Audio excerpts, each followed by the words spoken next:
నిత్యం శవాలతో ఉండే కైలాస భూమి పక్కనే ఈ గుడి కట్టాలని మీకెందుకు అనిపించింది? మంచి ప్రశ్న వేశారు.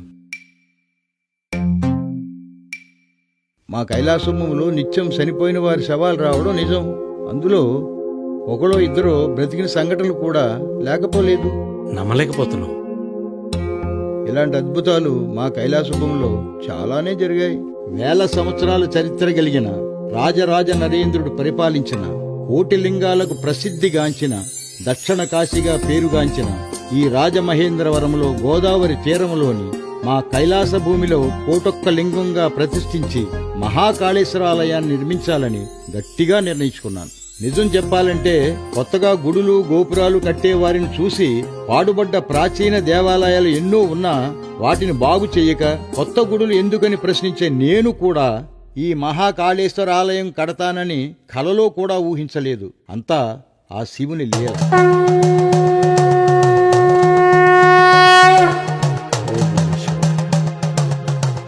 నమస్తే. ఈయనే ఈ గుడి కట్టిన శిల్పి. మీ భాషలో చెప్పాలంటే ఆర్కిటెక్ట్. నేను ఈ గుడి కట్టాలని నిర్ణయించుకున్నప్పుడు ఆ పరమేశ్వరుడు రూపంలో వచ్చి ఈ మహాకాళేశ్వర ఆలయానికి అద్భుతమైన రూపాన్నిచ్చాడు. ఈ గుడి గురించి నేను చెప్పడం కంటే ఆయన మాటల్లోనే వినండి. ప్రపంచంలోనే గొప్ప గొప్ప గోపురాలకు దేవాలయాలకు ప్రసిద్ధి చెందిన దేశం మన భారతదేశం. కళింగరాజుల నుంచి పల్లవులు, చోళులు, పాండ్యులు మరియు విజయనగర సామ్రాజ్య నేతల నుంచి ఎంతో మంది రాజులు వారి వారి రాచరికపు నిర్మాణ శైలితో ఎన్నో గొప్ప గొప్ప దేవాలయాలు కట్టారు. అవి ఇప్పటికీ చెక్కుచెదరక ఎవరికీ అంతుపట్టని ఎన్నో ఆశ్చర్యాలతో హిస్టరీకే మిస్టరీలుగా నిలిచి ఉన్నాయి.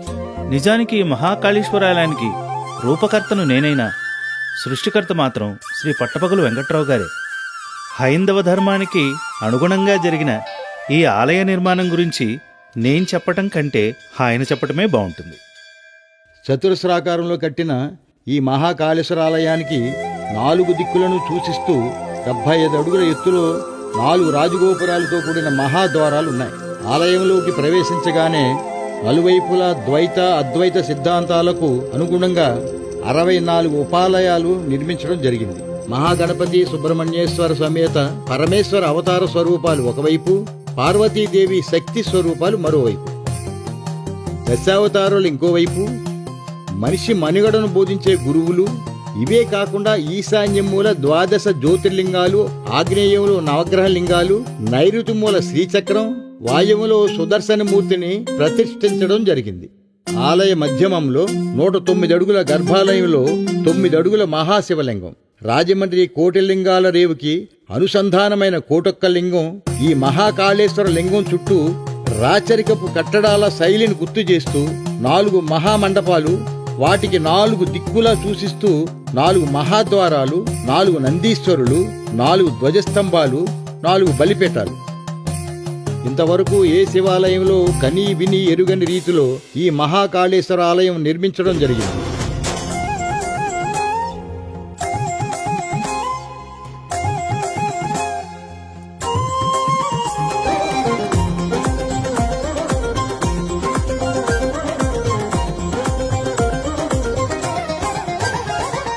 పంచభూతాలు అంతరాత్మలో నిలుపుకున్నవో మహదేవా, పుణ్యధామముగ దక్షిణాదిలో అవతరించిన సర్వేశ, చితాభస్మమును అభిషేకంగా చేసుకుంటావు జగదీశ.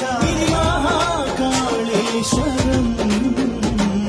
రాజమండ్రి నెలవై, పట్టపగలు వరమై, భక్తజనుల కలవై, వెలిసాములే కోటిలింగరేవై, కోటొక్క లింగ రూపై, రుద్రభూమి వనమై వెలిసాములే.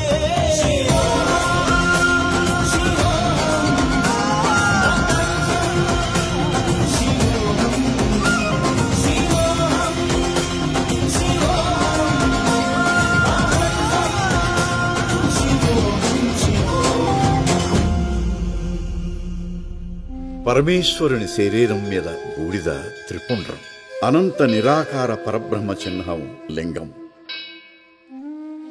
దేహం మీద ఎంత మమకారం పెంచుకున్నా చివరకు మిగిలేది బూడిదే అన్న జ్ఞానం అణువణువునా వంట పట్టించుకోవాలన్న ఉపదేశాన్ని మనకు బోధిస్తుంది. ఆ పరమార్థాన్ని తెలియజేయడానికి ఈ కైలాస భూముల్లో దహన సంస్కారాలు జరిగిన వారి కాష్టంలోని బూడిదతో ఈ మహాకాళేశ్వర లింగానికి భస్మాభిషేకం చేయడం జరుగుతుంది. ఈ కార్యక్రమానికి వారి కుటుంబీకులను పిలిచి వారి సమక్షంలోనే భస్మాభిషేకం చేయడం జరుగుతుంది. ఈ భస్మాభిషేకం తరువాత ఆ భస్మం అంతా పవిత్ర గోదావరి నదిలో కలుస్తుంది. ఇదే ఈ ఆలయం యొక్క గొప్పతనం. మధ్యప్రదేశ్ ఉజ్జయిని మహాకాళేశ్వర ఆలయం తరువాత భస్మాభిషేకం జరిగే శివాలయం మా రాజమండ్రిలోని ఈ మహాకాళేశ్వర ఆలయం మాత్రమే. ఈమె నా భార్య అనంతరామలక్ష్మి. నమస్కారం. నమస్కారం అమ్మా. పురాణాల్లో రుద్రభూములుగా పిలువబడే ఈ శ్మశానాన్ని మీరు కైలాస భూమిగా తీర్చిదిద్దారు. కైలాస భూమిలో భూ కైలాసంగా ఈ మహాకాళేశ్వరాలయం నిర్మించారు. ఇప్పుడు చెప్పండి, మిమ్మల్ని పాలబ్బాయి అని పిలవాలా, ఆటో అబ్బాయిని పిలవాలా, కూల్ డ్రింక్ అబ్బాయిని పిలవాలా, లేదా ధర్మకర్త అని పిలవాలా?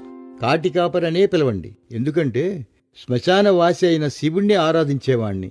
ఆ పిలిపే నాకిష్టం. డాక్టరేట్ ఇచ్చినా కాటికాపరిగానే పిలిపించుకోవడానికి ఇష్టపడే మీలాంటి వాళ్ళని ఈ శివరాత్రి రోజు కలుసుకోవడం, ఈ దేవాలయం గురించి తెలుసుకోవడం కూడా శివాజ్ఞే. ఓం నమ శివాయ. ఉంటావమ్మా.